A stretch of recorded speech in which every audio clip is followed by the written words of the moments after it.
कभी कभी हम कुछ लोगों को इतनी इज्जत दे देते हैं कि उन्हें लगता है हम उनके बिना जी नहीं सकते।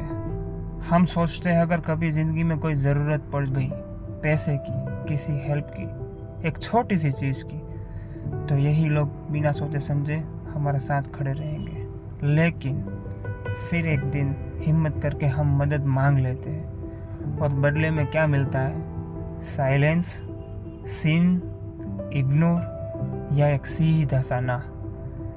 उस एक ना से सिर्फ काम नहीं रुकता, कुछ टूट जाता है अंदर से।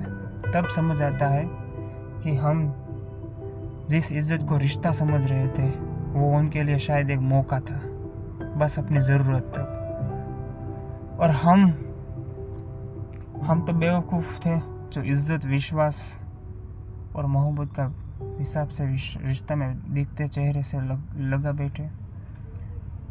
ज़रूरत के वक्त साथ ना मिले तो याद रखना, रिश्ता कभी था ही नहीं। रिश्ते शब्द से नहीं, वक्त पड़ने पर साथ से प्रूव होते हैं।